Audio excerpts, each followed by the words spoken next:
when Gina de Jesus disappeared while on her way home from school in 2004, her family was at a loss. The simplest day-to-day tasks became overwhelming for them as they remained focused on finding their loved one.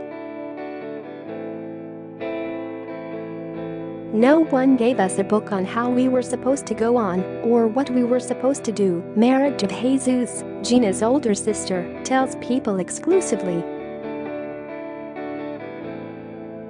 We felt like we were left in the dark a lot of the time. Get push notifications with news, features and more. Following you'll get the latest updates on this topic in your browser notifications.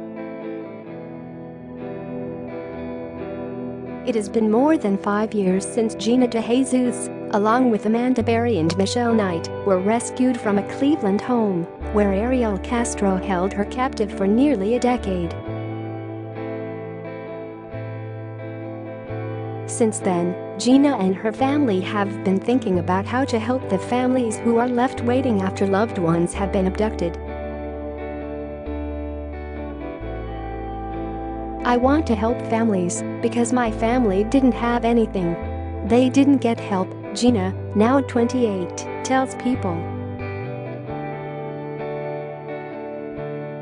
My parents didn't have people actually helping them do the flyers and stuff.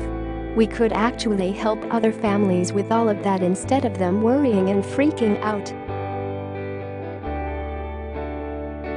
Gina and her cousin Sylvia Colin have launched a non-profit group tentatively called the Center for Missing and Abducted and Exploited Children Adults.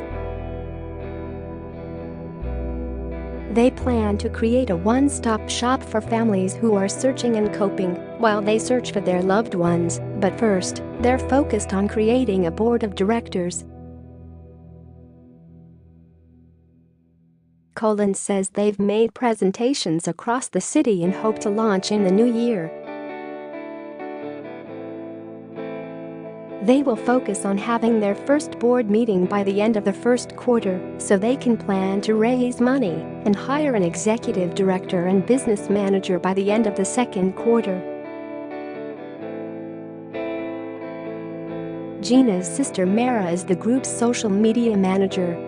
We're definitely in the infancy stage, says Colin.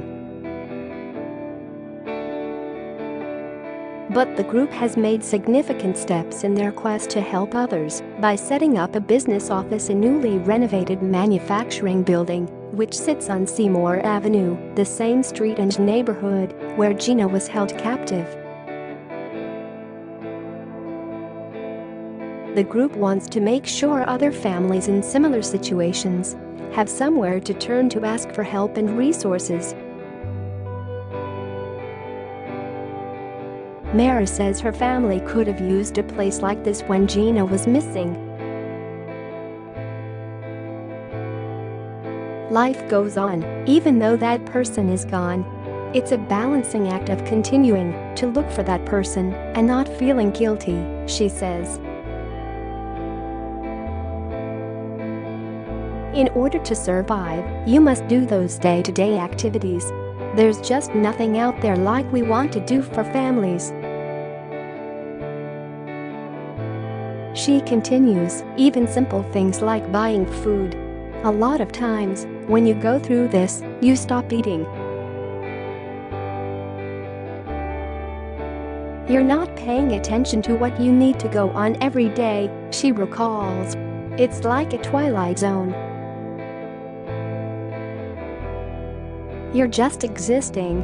You're not living. The group is passionate and hopeful for the new year and the new challenges it will bring.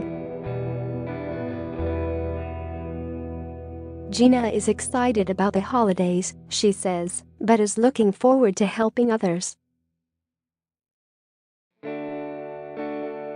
I just want to give back, she says.